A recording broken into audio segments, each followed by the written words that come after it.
Hello friends, how are you? My name is Rohan Goyal and I'll be teaching you civil engineering at Engineering Hotspot.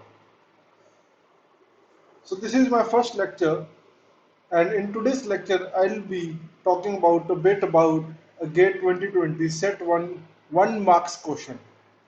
The question is displayed on the screen is, as you can see, it is a truss problem. Why have I chosen this question is because the concept involved in this question is not much, but majority of the students do not understand why this question is being framed or why this question is being asked or what is the reason. Why do we have to study this question? So let us first see the question, what the question says. The question says that consider a planar truss shown in the figure, not drawn to the scale. The truss is given, neglecting the self-weight of the member. As we all know that when analyzing a truss structure, the self-weight of the member is very negligible as compared to the loads imposed over it. So in the analysis of the truss, self-weight is neglected. So that is what has been given in the question, that the assumption is valid in this case, in this question also, that the self weight of the member is neglected. So neglecting the self weight of the members, the number of zero force members in the truss under the action of the load P is. Now what are they asking is the number of zero force members under the action of load P. So why do we, the question arises is, why is there the need to analyze what are the zero force members? The question is that why are we studying this truss? Why is the, from where does this problem come? So we will look at all these questions, but first let us see what the question, how to solve this question, which is a very simple and a very simple concept. It involves a very simple concept and could be solved very easily. So the main question arises is, what is the reason behind studying this question? So let us first solve the question. Now this question, to solve this question, to find the zero force members, we need to see two cases. Case 1, case 1, it says that when there is no external load, when there is no external load applied to a joint,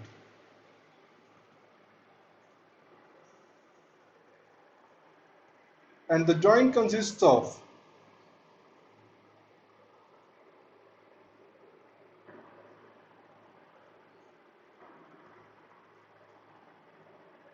two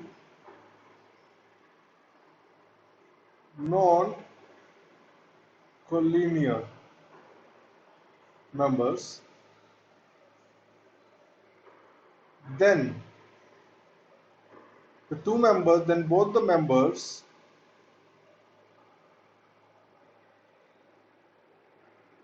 will be zero force members.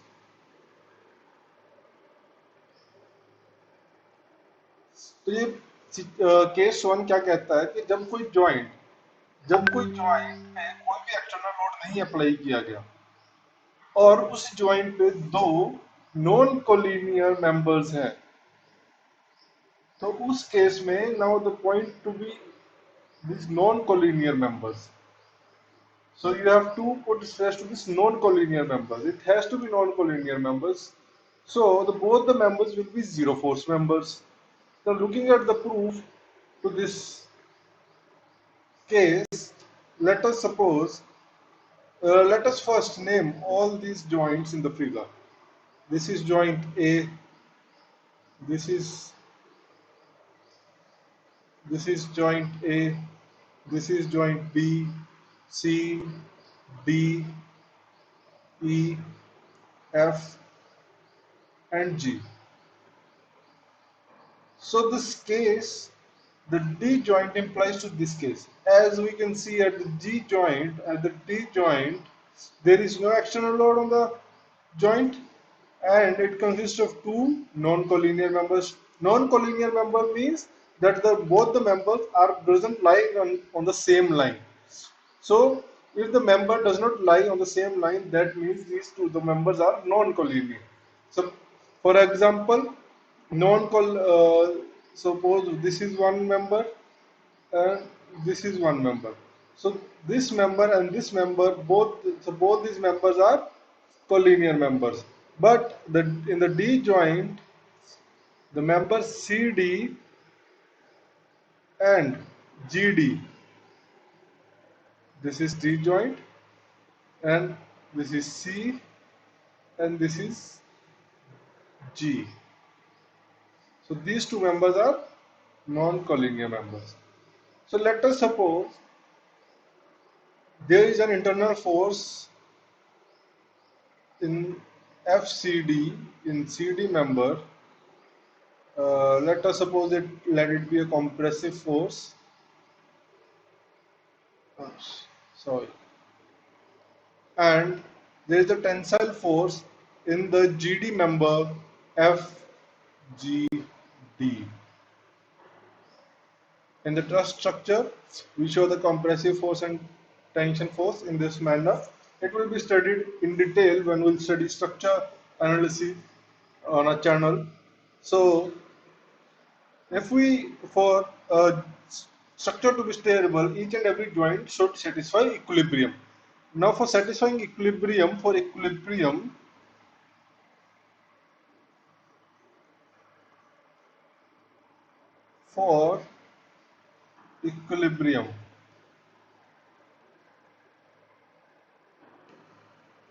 summation of horizontal forces shall be equal to 0 and summation of vertical forces shall be equal to 0 in a truss structure. Now, using summation of the horizontal forces, we'll see in the horizontal direction. Let this be the horizontal direction. This be the horizontal positive direction, and this be the vertical positive direction. So in the horizontal positive direction, we have FCD, and the component of FGD is will act in the negative direction. The component of FGD, let this angle be theta. Let this angle be equal to theta. So in the negative direction, minus FGD FGD cos theta is equal to 0. This is our first equation. So similarly, while analyzing the vertical forces in the vertical direction, we have only one component of FGD, that is FGD sin theta, and that too in the negative direction. So our equation that will be formed is minus of FGD sin theta is equal to 0. From this equation, we can see that force FGD equates to 0. And putting this FGD equal to 0 in equation number 1, FCD minus 0 cos theta is equal to 0, which will imply FCD equal to 0. So from here we have proved that both the non-collinear members are zero force members. So from this derivation, from this proof, we will see that force member CD and member GD are zero force members. Zero force members. Now, similarly, when once these two members are zero force members, we can ignore these two members and analyze the remaining structure. And once we ignore member CD and member GD, we'll see that the G member is left with only two members, that is CG member and FG member. As we have ignored the GD member, therefore the G member is left with only two members, CG member and FG member. And we can also again see that the G member is applied by case 1, because we can see that there is no external force applied to this G member, and the G member, G joint is left with only two members, hence these two members will be zero force members. Similarly, once we have seen these four members as zero force member, we can neglect these four members of the analysis and we can analyze the remaining truss. And once we analyze the remaining truss, we will see that the C member is left with only two members, that is BC member and FC member.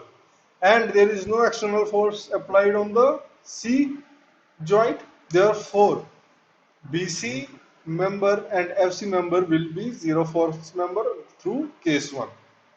Now we'll see the beauty of the question, that how the gate has framed a question and framed the option so that each and every student who appears for the exam will think that he has answered a right option, but in actual he would have taken the incorrect option. See, the number of members that we have got, zero force members through case 1 are 6. 1, 2, 3, 4 and 5, 6. You can count the number of zeros on the truss. So, 6 members through case 1.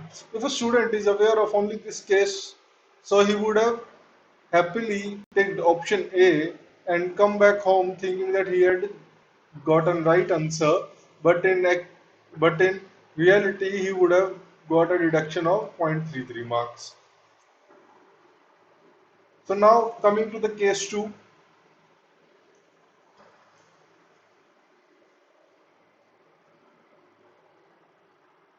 Case 2.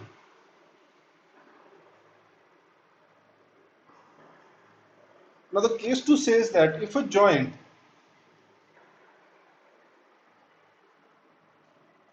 consists of three members,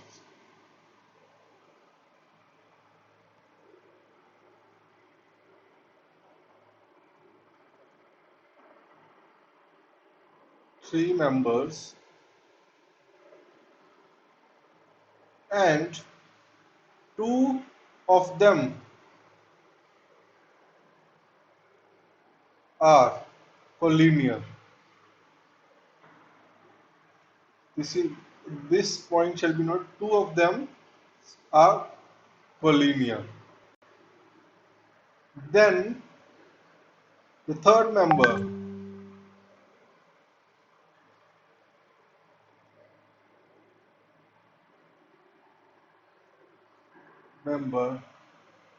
will be zero force member.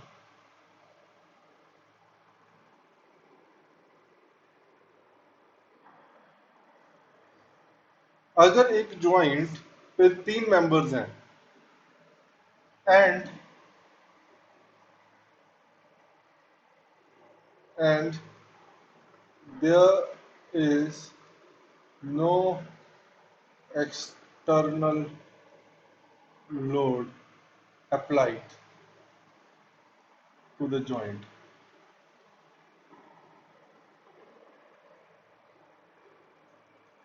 अगर एक joint पे three members connected हैं और उस joint पे कोई भी external load नहीं अप्लाई किया गया और two of the members at that joint are collinear, then the third member will be a zero force member.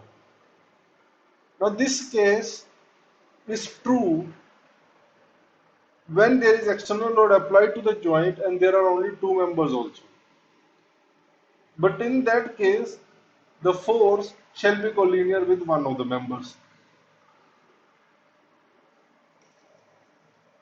So I'm not writing that down, but I'll show you as an example in the derivation.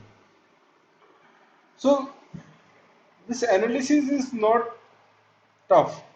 This is a very easy analysis, a very simple force equilibrium that the two members won't be able to balance themselves in the case 1 if there is no external load applied to the joint. So from that we got 6 members from that 0 force members. So the analysis in the case 2 also is not a difficult one, it is a very easy one. But the point is that why a structural engineer or why a design engineer would want to see the 0 force member, or why would he keep a 0 force member in his structure? So if you want to know the practical application of this idea, of this logic concept, then kindly see the video till the end. So the derivation to this would be, let us see, there are three members. The joint is consists of three members. Two of them are collinear, that the joint is A, there is force F A B F A C, and one member B F A D. So the member AB and AC over here are collinear, and the member AD is non-collinear. So from this case, we can say that FAD is zero force member. So let us see what is the proof.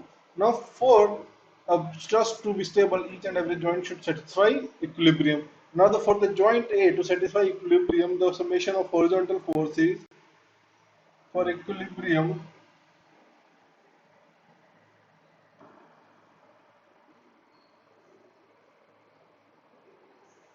summation of horizontal forces shall be equal to 0, and summation of vertical forces shall be equal to 0. Let us say this with the horizontal direction, positive horizontal positive direction, and this with the vertical positive direction. Now in the horizontal direction we have FAD in the positive direction, FAC in the negative direction, and the component of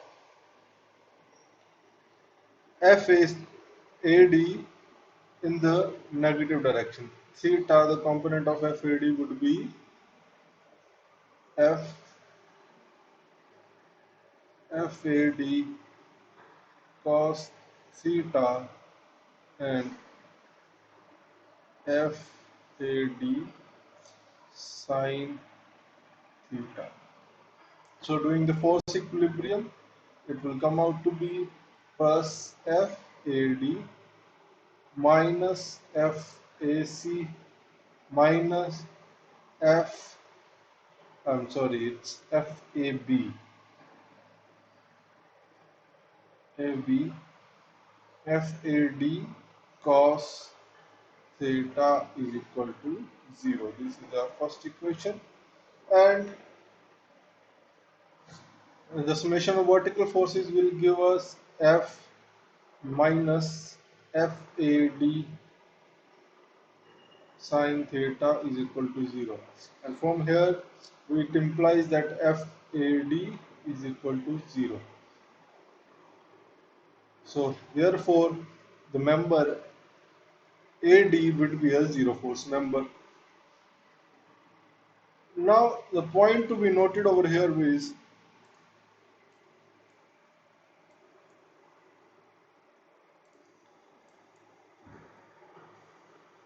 over here we have analyzed three members at a joint. But if in case there are only two members, example,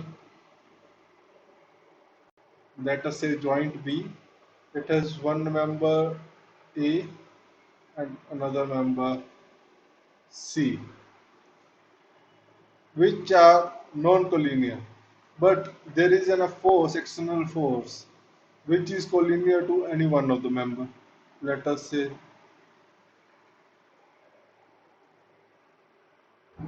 force P, which is collinear to the member CB. Then the above case will apply to this member also, as these two members are collinear, then the AB member will be a zero force member. So I hope this is clear. It's very easy, but still if you face any doubts, you can definitely comment in the comment section and I'll definitely reply back to you. So from this case, we can see, as we have neglected all the zero force member in the truss, if we see the joint F, in the joint F, we are left with only two members, BF and EF. And we can see there is a force P applied to the joint. If we see carefully, the force P and the member BC are collinear. So from case 2, it is implied that EF member will be a zero force member. So we have additional one member as zero force members through case 2. Now if a student have the knowledge of both these cases, would have come up with total of 7 zero force member and would have clicked option B as the answer and would have come back home happily thinking that he would have done a right, he would have clicked the right option, but in actual he would have lost 0.33 marks again. Both these options are wrong.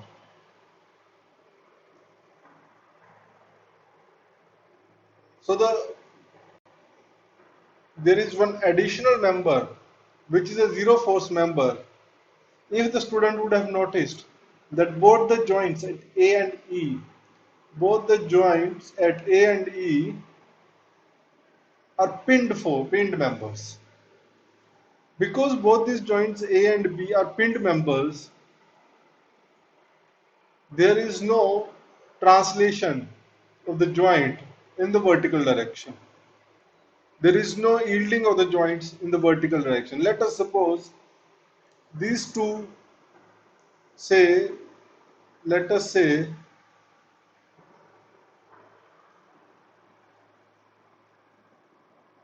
there is a wall over here and both the joints are pinned to that wall. Now if there is a load applied to any of the joints all over the truss, is it possible that either A or E joint would displace from its position? No, right? It is not possible either joint A or joint E to displace from its position. Therefore, the member AE will remain unyielded. The member AE will remain unyielded. And because the member AE will remain unyielded, there won't be any stress developed within the member, hence this member will be a zero force member. We all know that stress is a cause of strain. If there is no stress in a strain in a member, it is not possible for the development of stress in that member. If you can remember an example of thermal stress is, if a member is heated by delta T temperature and it is allowed to freely expand, then there won't be any stress developed in the member due to free expansion. But if that member is restrained to expand, then there will be stresses developed because there is a restraint to arrest those deformations. Hence the stress will develop. Now over here, there is no yielding, there will be no strain, hence there will be no stress, and hence there will be an additional one member which is a zero force member, which will equate to 8 members in total as a zero force member. So therefore C is the answer. Now this is the solution of the question. Now the question still arises that why should we study this problem? Where does this problem comes from? Why do we need to study the zero force members? Why would a structural engineer or a design engineer would provide zero force member in a structure? It would only increase the cost of the construction. My friends, this example has been taken from a crane problem. It is a cantilever crane on which the load is moving from E, F, G, D. When the load P, when the load P will be at one, when the load P will be at joint D, then all the members will be stressed. There will be very few members will be as zero force members. And when the load is on joint D, then there will be some other members will become zero force member and some other members will become stressed. So with the movement of the load, it becomes necessary for a structural engineer to analyze and see which members are becoming zero force members so that he can simplify his analysis. And when the load is at the joint F, he found out that 8 members are zero force member, so he can easily remove all these members from his analysis and analyze only the remaining structure,